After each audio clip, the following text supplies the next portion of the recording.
दोस्तों Autotech YouTube channel में आपका स्वागत है। आज मैं दोस्तों इंजन टॉपिक से संबंधित प्रश्नों पर बात करूंगा, जो कि आजकल काफ़ी कंपटीशनों में पूछे जाते हैं। तो दोस्तों हमने इंजन से पहले ऑटोमोबाइल परिचय से संबंधित प्रश्नों को देखा था। अब आइए चलते हैं आज नए टॉपिक की ओर, और जितने भी इंजन टॉपिक से प्रश्न बनेंगे कंपटीशन में पूछे जाने वाले, उनको हम आज देखेंगे। तो दोस्तों इंजन टॉपिक से आज हम 10 प्रश्नों को देखने वाले हैं, जो कि बहुत ही इम्पोर्टेंट हैं।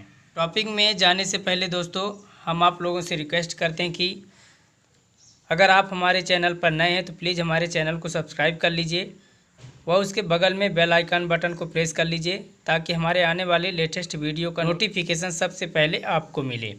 और प्लीज़ एक लाइक ज़रूर करें। अब आइए चलते हैं फटाफट से टॉपिक की ओर। तो देखिए दोस्तों, आप लोग इंजन से संबंधित टॉपिक को देख सकते हैं। आंतरिक एवं बाह्य दहन इंजन। आंतरिक एवं बाह्य दहन इंजन के बारे में आज पढ़ेंगे। और आंतरिक दहन का शॉर्ट नेम है आईसी और बाह्य दहन का शॉर्ट नेम है ईसी इंजन। इंजन से संबंधित आज हमने जितना भी प्रश्न लिया है, उन प्रश्नों को आप लोगों को हम फिगर के माध्यम से भी समझाएंगे। देखिए पहला प्रश्न है, ऊष्मीय ऊर्जा को यांत्रिक ऊर्जा में परिवर्तित करने वाली युक्ति क्या कहलाती है? तो आंसर होगा ऊष्मा इंजन। आंसर क्या होगा? ऊष्मा इंजन। अब आइए दोस्तों बात करते हैं ऊष्मीय ऊर्जा। इसको इंग्लिश में कहते हैं हीट एनर्जी एवं यांत्रिक ऊर्जा। इसको इंग्लिश में कहते हैं मैकेनिकल एनर्जी। तो आइए दोस्तों हम आप लोगों को इसको फिगर द्वारा समझाते हैं कि ऊष्मीय ऊर्जा क्या है और यांत्रिक ऊर्जा क्या है। तो आप लोग देखिए। तो दोस्तों आप लोग यहाँ देख सकते हैं एक चित्र बना हुआ है। तो आप लोग सबसे पहले हम बता दें कि ये है सिलेंडर, ये है सिलेंडर, और ये जो लगा है ये है पिस्टन। ये देख रहे हैं आप, ये पिस्टन है, ये पिस्टन। और पिस्टन किसके द्वारा कनेक्ट है? कनेक्टिंग रॉड द्वारा क्रैंकशाफ्ट से कनेक्ट है। ठीक है, ये है कनेक्टिंग रॉड। इसको क्या बोलते हैं? कनेक्टिंग रॉड बोलते हैं। और ये है आपका पिस्टन। ये क्या है? पिस्टन है। तो सबसे पहले दोस्तों हम आपको बता देते हैं हीट एनर्जी क्या है। तो देखिए दोस्तों, हीट एनर्जी क्या होता है? इंजन के अंदर एक प्रोसेस होता है। सबसे पहले सक्शन होता है, इसके बाद होता है कंप्रेशन, इसके बाद होता है पावर, इसके बाद होता है एग्जॉस्ट। तो जो हीट एनर्जी है एक पावर स्ट्रोक का एक पहलू है। देखिए जब यहाँ पावर स्ट्रोक के दौरान ये दोनों वाल्व रहते हैं बंद, यानी कि एग्जॉस्ट वाल्व और इनलेट वाल्व दोनों बंद रहते हैं। जब सिलेंडर के अंदर यानी कि पिस्टन के ऊपर क्या लगता है? आग लगाई जाती है। ठीक है, आग लगाई जाती है तो एक धमाकेदार इसके अंदर विस्फोट होता है। धमाका होने के बाद यानी कि ब्लास्ट होने के बाद यानी कि जलने के बाद जब ये धुआं फैलता है, यानी कि यह धुआं हीट अवस्था में है। अभी ये धुआं किस अवस्था में है? अभी हीट अवस्था में है। और हीट अवस्था होने के कारण जब यह धुआं पिस्टन के ऊपर धक्का लगाती है तो ये पिस्टन जो है दोस्तों नीचे की ओर भागता है। तो जो इसके अंदर हीट पैदा हुआ है यानी कि जो गर्मी पैदा हुआ है उसे हम बोलेंगे हीट एनर्जी। और जब पिस्टन टीडीसी से बीडीसी की ओर भागता है उसे हम कहेंगे मैकेनिकल एनर्जी। यानी कि हीट एनर्जी के कारण जिस शक्ति से पिस्टन नीचे की ओर आता है उसे हम कहते हैं मैकेनिकल एनर्जी। ठीक है, तो एक बार हम बता देते हैं। ये है इनलेट मैनिफोल्ड, इनलेट मैनिफोल्ड, इधर है एग्जॉस्ट मैनिफोल्ड, इसको बोलते हैं सिलेंडर, इसको बोलते हैं कनेक्टिंग रॉड, इसको बोलते हैं पिस्टन। ठीक है दोस्तों, तो ये टॉपिक आप लोगों को समझ में आ गया होगा। अगला प्रश्न है, ऊष्मा इंजन को ईंधन की दहन के अनुसार कितने वर्गों में बांटा गया है? तो ऊष्मा इंजन को ईंधन की दहन के अनुसार दो वर्गों में बांटा गया है। पहला है बाह्य दहन इंजन, हिंदी में कहते हैं और इंग्लिश में कहते हैं एक्सटर्नल कंबस्शन इंजन, और शॉर्ट नेम है ECE। दूसरा है अंतर्दहन इंजन और इंग्लिश में बोलते हैं इंटरनल कंबस्शन इंजन, यानी कि शॉर्ट नेम है ICE। ऊष्मा इंजन को दो वर्गों में बांटा गया है, आप लोग देख लिए। कभी कभी दोस्तों इसका शॉर्ट नेम दे दिया जाता है कंपटीशनों में, यानी कि पूछेगा ECE का फुल फॉर्म बताइए, तो इसको आप लोग याद रखेंगे एक्सटर्नल कंबस्शन इंजन। और दूसरा है ICE का फुल फॉर्म बताइए, तो इसका फुल फॉर्म है इंटरनल कंबस्शन इंजन, और हिंदी में भी जानना बहुत ज़रूरी है। तो दोस्तों हम आप लोगों को साधारण शब्दों में पहले बाह्य दहन इंजन एवं अंतर्दहन इंजन को समझा देते हैं। देखिए, बाह्य दहन मतलब बाहर से, और अंतर्दहन मतलब अंदर से, आंतरिक, और बाह्य दहन मतलब बाहरी। इंजन में ईंधन का दहन सिलेंडर के बाहर होता है, उसे क्या कहते हैं? बाह्य दहन इंजन। बाह्य दहन इंजन को हम साधारण शब्दों में कह सकते हैं कि जब इंजन में ईंधन को सिलेंडर से बाहर जलाया जाता है उसे हम बाह्य दहन इंजन कहते हैं, एवं अंतर्दहन इंजन हम उसे कहते हैं जब इंजन में ईंधन को सिलेंडर के अंदर जलाया जाता है, उसे हम अंतर्दहन इंजन कहते हैं। अब आइए बाह्य दहन एवं अंतर्दहन इंजन से संबंधित प्रश्नों को देखते हैं। तो पहले बाह्य दहन इंजन से संबंधित प्रश्न को देखते हैं। तो प्रश्न है, जिस इंजन में ईंधन का दहन इंजन सिलेंडर के मध्य न होकर एक अलग भट्टी या बाह्य दहन कक्ष में होता है उसे क्या कहते हैं? तो इसका उत्तर होगा बाह्य दहन इंजन, यानी कि एक्सटर्नल कंबस्शन इंजन। अब आइए आप लोगों को फिगर के माध्यम से समझाते हैं। तो दोस्तों आप लोग इस फिगर के माध्यम से बाह्य दहन इंजन के बारे में जान सकते हैं। तो आइए स्टार्ट करते हैं। ये बाह्य दहन इंजन का फिगर है, इसके द्वारा आपको हम समझाते हैं, ठीक है। तो आप इसको सबसे पहले इधर से स्टार्ट करते हैं। ये है क्रैंकशाफ्ट, और ये कनेक्टिंग रॉड के द्वारा यहाँ पर पिस्टन से जुड़ा हुआ है। और ये जो आपको दिख रहा है दोस्तों, ये जो दिख रहा है सिलेंडर दिख रहा है, ये है इंजन सिलेंडर, और इसके अंदर लगा हुआ है पिस्टन। ये आप देख सकते हैं, ये पिस्टन लगा हुआ है, और ये जो कनेक्टिंग रॉड है ये पिस्टन से यहाँ पर कनेक्ट है। ये जो आप सिलेंडर देख रहे हैं दोस्तों, ये जो सिलेंडर आप देख रहे हैं, ये एक पाइप के माध्यम से किससे जुड़ी रहती है? भट्टी से। इसको पूरा ये जो चार कोना का दिख रहा है दोस्तों, इसको बोलते हैं भट्टी, भट्टी बोलते हैं इसको। तो इस पाइप का कनेक्शन किससे है? इस भट्टी के साथ है। अब देखिए भट्टी में क्या क्या प्रतिक्रियाएं होती हैं। देखिए ये गैस यहाँ पर लिखा है, और गैस के नीचे है बॉयलर, यानी कि यहाँ पानी भी हो सकता है। ये देख सकते हैं आप लोग, यहाँ पर पानी भरा हुआ है। आप लोग इन निशानों को देख सकते हैं, बिंदी बिंदी करके है। इधर से दोस्तों ये पूरी तरह, ये भट्टी जो है पूरी तरह चारों तरफ से पैक रहता है, खाली ये जहाँ से कनेक्ट रहता है, यानी पाइपलाइन से कनेक्ट रहता है, वहाँ बस खुला रहता है, ठीक है। बाकी ये चारों तरफ से क्या रहता है? बंद रहता है।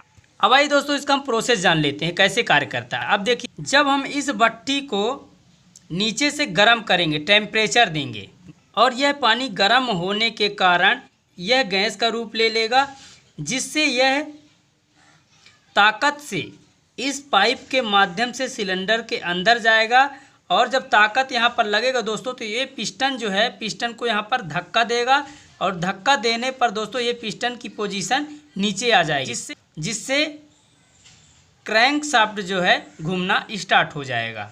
अगला प्रश्न है, जिस इंजन में ईंधन का दहन इंजन सिलेंडर के मध्य ही होता है उसे क्या कहते हैं? इसका आंसर होगा आंतरिक दहन इंजन। तो आइए हम इसको आप लोगों को फिगर के माध्यम से समझाते हैं। इसमें आप लोग इस फिगर को देख सकते हैं इसको। अब देखिए, सबसे पहले मैं पार्ट का नाम बता देता हूँ। ये है कनेक्टिंग रॉड, इसके नीचे क्रैंकशाफ्ट कनेक्ट रहता है, जो कि पिस्टन से जुड़ा रहता है कनेक्टिंग रॉड के द्वारा। इसको बोलते हैं सिलेंडर, इसको बोलते हैं सिलेंडर, और इसको बोलते हैं पिस्टन। तो दोस्तों अंतर्दहन इंजन हम उसे कह सकते हैं इंजन में ईंधन को जलाने के लिए किसी बाहरी भट्टी की ज़रूरत नहीं पड़ती, यानी कि इस इंजन में ईंधन जो है सिलेंडर के अंदर ही जलाया जाता है। ठीक है, तो आप लोग इसमें देख सकते हैं इसमें किसी बाहरी भट्टी की ज़रूरत नहीं होती है। इसमें आप लोग ये देख सकते हैं ये है सिलेंडर, ये पूरा है सिलेंडर, ये इसको बोलते हैं सिलेंडर। ठीक है, और इसके अंदर लगा हुआ है पिस्टन। ये कह रहा है अंतर्दहन इंजन में ईंधन को सिलेंडर के अंदर ही जलाया जाता है। तो आप लोग देख सकते हैं ये है ईंधन, जब इसको जलाया जाएगा और जैसे ही इसके अंदर विस्फोट होगा, आग लगेगा, तभी यह पिस्टन झटके से नीचे की ओर आएगा और क्रैंकशाफ्ट को घुमाएगा। यही प्रोसेस बार बार चलता रहेगा। अगला प्रश्न है अंतर्दहन इंजनों यानी कि इंटरनल कंबस्शन इंजन में दहन कक्षों में किस आयल का उपयोग करके पावर प्राप्त किया जाता है? इस प्रकार के इंजन में किस प्रकार के आयलों का उपयोग करके पावर प्राप्त किया जा सकता है? तो देखिए, पहला है पेट्रोल, दूसरा है डीजल आयल, तीसरा है क्रूड आयल और चौथा है गैस के द्वारा। अंतर्दहन इंजनों में इनका प्रयोग करके हम पावर प्राप्त कर सकते हैं। तो अगला प्रश्न है दोस्तों, जब पिस्टन सिलेंडर के अंदर अपनी उच्चतम स्थिति में अर्थात सिलेंडर हेड के निकटतम होता है उसे क्या कहते हैं? तो इसका आंसर होगा दोस्तों हिंदी में ऊपरी निष्क्रिय केंद्र, और इंग्लिश में बोलते हैं टॉप डेड सेंटर, और इसका शॉर्ट नेम है TDC। अब अगला प्रश्न है, जब पिस्टन सिलेंडर के अंदर अपनी न्यूनतम स्थिति अर्थात सिलेंडर हेड के अधिकतम दूरी पर हो उसे क्या कहते हैं? तो इसका आंसर है हिंदी में निचला निष्क्रिय केंद्र, यानी कि इंग्लिश में क्या बोलते हैं बॉटम डेड सेंटर, और इसका शॉर्ट नेम है BDC। तो अब आइए दोस्तों हम आप लोगों को फिगर के माध्यम से TDC एवं BDC को बताते हैं। तो आप लोग यहाँ देख सकते हैं एक फिगर दिया हुआ है, ये है पूरी सिलेंडर, ये पूरी सिलेंडर है, ये लगा हुआ है पिस्टन और ये लगा हुआ है कनेक्टिंग राड, ये भी कनेक्टिंग राड। ये वास्तविक है, ये वास्तविक पिस्टन है और ये काल्पनिक पिस्टन है। ठीक है दोस्तों, तो भाई हम आपको बताते हैं सबसे पहले TDC किसे कहते हैं। जब पिस्टन सिलेंडर के अंदर ऊपर होता है तो देख लीजिए ये सिलेंडर का ऊपरी भाग कहलाता है और ये सिलेंडर का निचला भाग कहलाता है। ये पिस्टन जब सिलेंडर में कहाँ रहेगा, ऊपरी भाग में रहेगा, यानी कि सिलेंडर हेड के पास रहेगा। ये सिलेंडर हेड है, यहाँ से इधर सिलेंडर हेड है। ये कह रहा है कि जब पिस्टन ऊपरी भाग में सिलेंडर हेड के पास में रहेगा उसे कहेंगे TDC, और जब पिस्टन सिलेंडर के अंदर निचले भाग में रहेगा। तो अब देखिए दोस्तों, ये पिस्टन जो है BDC में यहाँ पर आ जाएगा, यानी कि नीचे आ जाएगा। हमने यहाँ पर इस पिस्टन को कल्पना करके दिखा दिया है कि पिस्टन अब ऊपर से नीचे की ओर आ चुका है। तो अब इसको कहा जा सकता है दोस्तों कि पिस्टन सिलेंडर के अंदर नीचे की ओर है, और यह भी कह सकते हैं कि ये पिस्टन सिलेंडर के अंदर हेड से बहुत दूर है। देखिए अब हेड यहाँ है और पिस्टन यहाँ आ गया है, तो पिस्टन और हेड के बीच की दूरी अब बढ़ गया। अब आप लोग यहाँ देख सकते हैं जब पिस्टन ऊपर हो तो क्या कहते हैं TDC, और जब पिस्टन नीचे हो तो इसको कहते हैं BDC। तो आप लोग समझ गए होंगे। तो अगला प्रश्न है, इंजन में प्रयोग किए जाने वाले सिलेंडर के व्यास को क्या कहा जाता है? तो इसका आंसर होगा बोर कहा जाता है। क्या कहा जाता है? बोर कहा जाता है। अब आइए हम आप लोगों को फिगर के माध्यम से दिखाते हैं। तो दोस्तों सिलेंडर एक खोखला भाग होता है,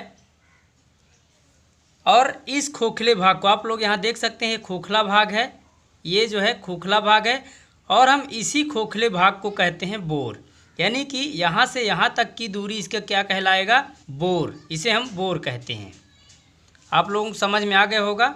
अगला प्रश्न है, इंजन में पिस्टन द्वारा ऊपरी निष्क्रिय केंद्र यानी कि TDC से निचले निष्क्रिय केंद्र यानी कि BDC तक की गई दूरी को क्या कहते हैं? तो इसका आंसर होगा दोस्तों स्ट्रोक कहते हैं। यानी कि ये कह रहा है टीडीसी से बीडीसी की बीच की दूरी को क्या कहते हैं? तो बीच की दूरी को कहते हैं स्ट्रोक। क्या कहते हैं? स्ट्रोक कहते हैं। अब आइए आप लोगों को हम फिगर के माध्यम से समझाते हैं। अब आप लोग यहाँ देख सकते हैं इस फिगर के माध्यम से, यहाँ पर है टीडीसी और यहाँ पर है बीडीसी। ठीक है, तो टीडीसी से बीडीसी की बीच की दूरी, यानी कि ये बीच की दूरी को क्या कहते हैं? स्ट्रोक कहते हैं। यानी कि जब पिस्टन बीडीसी से टीडीसी की ओर जाएगा तो एक स्ट्रोक कहलाएगा। अगला प्रश्न है, पिस्टन के टीडीसी पर पहुंचने के बाद उसके ऊपर सिलेंडर में जो खाली आयतन रह जाता है उसे हम क्या कहते हैं? तो इसका आंसर होगा अवकाश आयतन, यानी कि इंग्लिश में बोलेंगे क्लीयरेंस वॉल्यूम। इसका शॉर्ट नेम है CV।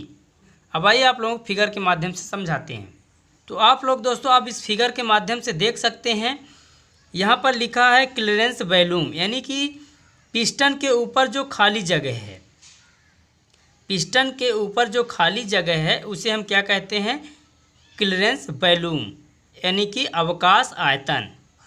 तो दोस्तों हम क्लीयरेंस वॉल्यूम किसे कहेंगे कि जब पिस्टन ऊपर आ जाता है, यानी कि टीडीसी पर आ जाता है, टॉप डेड सेंटर पर आ जाता है, तो पिस्टन के ऊपर जो भी खाली जगह रहता है, आप लोग यहाँ देख सकते हैं खाली जगह है, सिलेंडर हेड और पिस्टन के बीच आप लोग देख सकते हैं कि खाली जगह है, उसे हम कहते हैं क्लीयरेंस वॉल्यूम, यानी कि अवकाश आयतन। जय हिंद, जय भारत।